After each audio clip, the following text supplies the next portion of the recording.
Salam sepak bola, teman-teman netizen atau warganet yang saya hormati semuanya. Selamat bergabung kembali ke konten terbaru dari channel YouTube Triple B. Dan di konten terbaru hari ini saya ingin membahas tentang pelatih kesayangan kita semua, Shin Tae-yong, yang hingga saya membuat konten ini pada hari Senin tanggal 24 Juni jam 9 pagi belum menandatangani kontrak baru dengan PSSI yang durasinya adalah untuk 3 tahun ke depan, yakni sampai tahun 2027.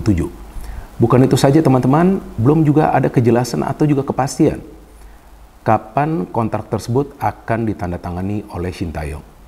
Walaupun saya ingat beberapa waktu yang lalu Shin Tae-yong pernah mengatakan di salah satu sesi konferensi pers bahwa di era digital sekarang ini bisa saja kontrak tersebut ditandatangani secara elektronik.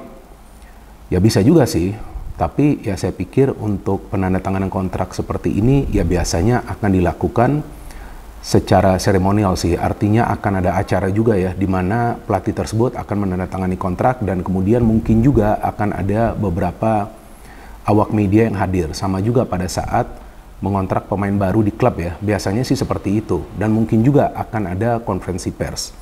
Tapi oke lah, mungkin itu adalah jawaban yang diplomatis dari Shin Tae-yong. Tapi kan yang membingungkan kita semua adalah bahwa sebetulnya final kontrak seperti yang informasinya beredar ya, di media-media digital bahwa final kontrak sudah diberikan kepada Shin Tae-yong sekitar 2 minggu yang lalu. Nah, artinya final kontrak itu apa sih teman-teman? Nah, kalau sepengetahuan saya, artinya final kontrak itu adalah kontrak yang isinya telah disepakati oleh para pihak yang akan menandatanganinya. Jadi sebetulnya segala bentuk klausul di kontrak tersebut sudah disepakati, hanya tinggal ditandatangani saja. Nah, artinya sekarang keputusannya ada di tangan Shin Tae-yong. Dan menarik juga pernyataan dari Ketua Umum PSSI Pak Erick Thohir bahwa jika Korea Selatan ingin agar Shin Tae-yong melatih Korea Selatan, maka dia tidak bisa melarangnya. Nah, banyak yang menganggap ini adalah pernyataan seperti clue atau juga tanda-tanda nih bahwa Shin Tae-yong tidak akan perpanjang kontraknya. Nah, kalau menurut saya jika kalian berpikir seperti itu ya artinya kalian keliru. Karena jelas Ketua Umum PSSI Pak Erick Thohir tidak bisa juga memaksa Shin Tae-yong untuk melatih timnas Indonesia. Kan itu harus keputusan dari Shin Tae-yong ya, gak bisa dong dipaksa. Sama seperti pada saat klub ingin membeli pemain baru ya, atau ingin mengontrak pemain baru kan, harus keputusan dari pemain tersebut. Gak bisa kan dipaksa-paksa, ayo kamu gabung, gak bisa. Jadi saya pikir gak ada salahnya juga pernyataan dari Ketua Umum Pak Erick Thohir. Tapi selain itu juga saya harapkan ya akan ada pembicaraan lah, ya kan, dengan Shin Tae-yong gimana baiknya untuk ke depan agar Shin Tae-yong masih bisa melatih timnas Indonesia. Dan memang Pak Erick Thohir juga mengatakan bahwa saat ini Shin Tae-yong sedang menjalani masa recovery atau juga sedang ada perawatan ya di Korea Selatan, sehingga ya memang tidak ingin diganggu. Ya oke, kita tunggu saja, tapi kalau saya masih positive thinking teman-teman. Kalau pemikiran saya ya kemungkinan besar Shin Tae-yong akan tetap melatih timnas Indonesia. Jadi saya tidak berpikir negatif sama sekali, karena ya seandainya nih ya, seandainya Shin Tae-yong ingin melatih negara lain, ya sebetulnya final kontrak itu tidak perlu dipersiapkan juga sih. Iya dong, artinya kan tidak akan ada itu pembicaraan untuk kontrak baru. Tapi kan selama ini yang kita ikutin pemberitaannya bahwa ya memang akan ada kontrak baru dan Shin Tae-yong akan lanjut melatih timnas Indonesia. Dan Shin Tae-yong juga mengatakan bahwa dia suka atau dia senang berada di Indonesia. Jadi seharusnya nggak ada masalah. Tapi kan kita juga belum tahu apa informasi pastinya. Apakah Shin Tae-yong belum bisa tanda tangan kontrak karena ada hal lainnya, kan kita belum tahu. Jadi belum tentu juga karena ada negosiasi atau juga pembicaraan dengan Federasi Sepak Bola Korea Selatan. Belum tentu juga kan, mungkin ada hal lainnya. Jadi kita juga jangan berpikir terlalu negatif gitu, bahwa seolah-olah Shin Tae-yong mau meninggalkan Indonesia. Enggak, belum tentu juga. Mungkin ada alasan lain yang kita belum tahu saat ini. Maka itu saya harapkan para konten kreator FOMO ya jangan juga membuat judul-judul konten dengan judul-judul yang bombastis gitu. Itu kan sebetulnya clickbait ya, supaya kita tuh ngeklik. Lucu-lucu judulnya, bukan lucu juga sih. Kalau bagi saya sih membuat kesal, membuat emosi juga. Karena ada judulnya juga Shin Tae-yong batal melatih Indonesia. Mana pernyataannya dari Shin Tae-yong? Kan belum ada. Sampai saya membuat konten ini yang tadi saya sudah sebutkan hari, tanggal dan juga jamnya, saya belum membaca pernyataan dari Shin Tae-yong. Kemudian Shin Tae-yong tidak akan kembali ke Indonesia. Nah, kenapa tidak akan kembali? Terus Erick Thohir gagal negosiasi dengan Shin Tae-yong. Lah, Pak Erick Thohir saja sudah mengatakan bahwa final kontrak itu sudah diberikan sekitar 2 minggu yang lalu. Artinya kan sudah sepakat nih dari segi klausul dan hal lainnya gitu. Tinggal signing aja. Jadi tolonglah ya, kalian yang merupakan content creator FOMO yang baru sekarang membahas tentang timnas Indonesia, jangan berlebihan. Ya, dan saya harapkan teman-teman jangan juga terpancing untuk klik konten-konten tersebut. Ya, saya berani mengatakan mereka itu kurang ajar. Ya kan? Karena ini yang mengganggu sekarang.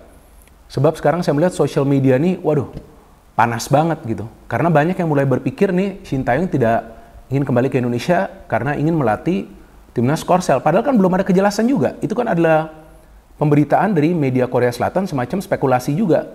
Ya kan, sekarang ada gak pernyataan dari Presiden Federasi Sepak Bola Korea Selatan bahwa mereka ingin mengontrak Shin Tae-yong? Kalau saya sih belum membacanya. Jika teman-teman ada membacanya, tolong berikan linknya. Ya, sampai konten ini dibuat, saya belum ada membacanya. Jadi tolonglah, jangan berspekulasi seperti itu, jadi membuat kita kesal juga gitu. Karena selama ini yang saya ikutin, Shin Tae-yong betah kok di Indonesia, gak ada masalah sama sekali. Ya kan, dia kemana-mana di welcome, kita semua mencintai dia. Oke lah, kalau ada yang gak suka dengan dia mungkin hanya 0,5%. Tapi kan 0,5% itu mau seberisik apapun gak ada pengaruhnya juga. Jadi saya teringat pepatah almarhum ibu saya yang mengatakan bahwa kalau tong itu kosong dan berisik, buang jauh-jauh. Kalau perlu kamu ke laut, kamu buang itu tong ke laut. Karena berisik. Gak ada isinya tapi berisik aja gitu. Dan juga saya pikir bagus. Mayoritas dari teman-teman juga meminta Shin Tae-yong untuk kembali ke Indonesia. Ya kan, di akun media sosialnya gak masalah meminta dia kembali. Why not? Karena kita semua kan mencintai dia. Seperti yang tadi saya katakan. Kita tahu apa yang dia telah lakukan bagi tim nasional Indonesia. Dan jangan lupa, bukan saja tim nasional Indonesia senior, tapi sebelumnya timnas Indonesia U20 yang sayang nggak ikut Piala Dunia karena kan kita batal ya jadi host, sayang banget. Saya yakin kalau seandainya kita jadi host, minimal kita lolos dari fase grup. Nggak percaya, ya lihat saja. Timnas Indonesia U23 main di luar negeri, ya kan bos? Bukan main di Indonesia. Mau saya lihat saja, bermain di luar negeri saja, Timnas Indonesia U23 itu bisa lolos dari fase grup. Ya kan? Apalagi Timnas Indonesia U20 kita jika Piala Dunia itu jadi diselenggarakan di Indonesia, minimal kita akan lolos dari fase grup. Dan peran pelatih itu sangat penting. Ya betul, Ketua Umum PSSI mengatakan bahwa sebetulnya keberhasilan dari Indonesia atau kesuksesan sekarang ini karena memang kolaborasi antara semua pihak. Yes, that's right, 100% right. 100% right, ya, nggak bisa kita bantah, no debat. Tapi harus juga kita pahami bahwa peran dari pelatih itu sangat amat krusial. Karena pelatih yang menyatukan para pemain yang akan berjuang di atas lapangan. Dan saya bisa kasih tahu kepada kalian bahwa tidak mudah menjadi seorang pelatih. Karena dia harus mengatur atau berbicara dengan lebih dari 20 pemain, 26, 28 pemain. Dia harus berbicara, dia harus berkomunikasi, gak gampang. Jadi pelatih itu gak gampang loh. Ya jadi pengamat sebetulnya lebih gampang ya, hanya bacot-bacot saja gitu. Ya walaupun bagi saya sih susah, karena kan saya selalu berbicara sesuai fakta. Jadi gak gampang menjadi pelatih itu. Jadi peran pelatih itu sangat krusial. Nah gak percaya, lihat saja sekarang permainan dari Timnas Indonesia U20 yang dilatih oleh Indra Safri. Ya kan saya mengatakan ini sesuai fakta loh, bukan saya ingin menjudge Indra Safri, enggak. Ini kalian biasa akan melintir nih statement-statement saya, enggak. Tapi lihat perbedaan permainan. Oke, memang ini sekarang adalah generasi baru dari Timnas Indonesia U20 atau yang sebelumnya bermain di Timnas Indonesia U17. Tapi pada saat Shin Tae-yong juga melatih Timnas Indonesia U20, memang ada kalanya juga, bukan artinya selalu menang kan, apalagi pada saat itu uji coba. Tapi how they play, gimana caranya mereka bermain, itu kan beda dengan sekarang. Bahkan performa kita kalau nggak salah adalah yang terburuk di turnamen. Timnas Indonesia U20 kan, walaupun ada juga berhadapan dengan timnas negara lain yang U23. Tapi bukan itu masalahnya. Masalahnya style of play. Apa style of play-nya? Kalau saya lihat para pemain hanya mengelilingi lapangan saja. Tapi kalau dengan Shin Tae-yong pada saat itu, Timnas Indonesia U20 ada game plan, ada yang namanya taktik. Nah ini bukan saya membandingkan, saya hanya memberikan pemahaman kepada teman-teman. Bahwa peran pelatih itu sangat krusial. Satu lagi, contoh yang ingin saya berikan, Timnas Indonesia U16. Yang sekarang dilatih oleh Nova Arianto. Lihat perbedaannya seperti apa. Oke lah, menangnya lawan Singapura, bukan tim kuat di level ASEAN. Cara bermain itu bos, dilihat. Confidence dari para pemain, kenapa bisa begitu bagus? Karena ada peran pelatih. Bagaimana caranya Alberto bisa mendapatkan ruang? Bagaimana caranya si Baker mainnya bagus? Bagaimana caranya si Aska bagus? Ada satu lagi pemain, aduh saya lupa karena saya gak familiar ya. Gimana caranya mereka bisa melakukan pergerakan tanpa bola? Itu semua instruksi dari pelatih. Walaupun memang semua berusaha agar timnas kita tuh berprestasi. Ya betul. Tapi peran pelatih itu sangat krusial.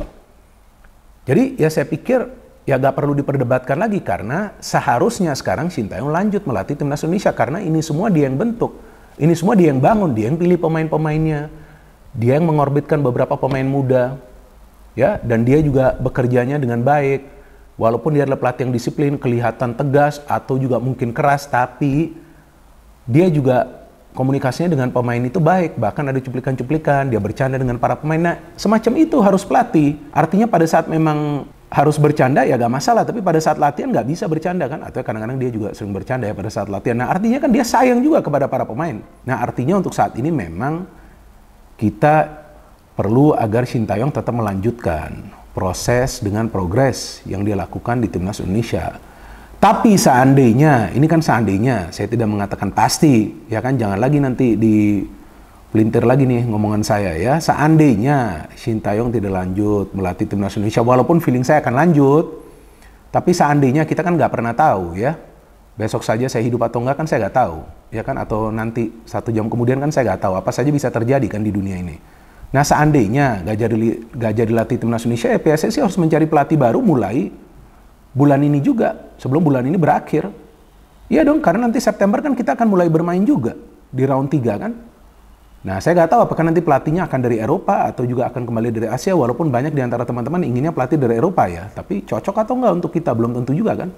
Dan memang Korea Selatan tuh gagal ya dengan memakai pelatih asing tuh. Setelah Sintayong ada Paulo Bento dan juga Jurgen Klinsmann, sehingga mereka ingin lagi pelatih lokal yang melatih. Dan menurut media Korea Selatan ya, yang idealnya Sintayong. Tapi kan belum ada pernyataan resmi dari Federasi Sepak Bola Korea Selatan. Jadi kita tunggu saja.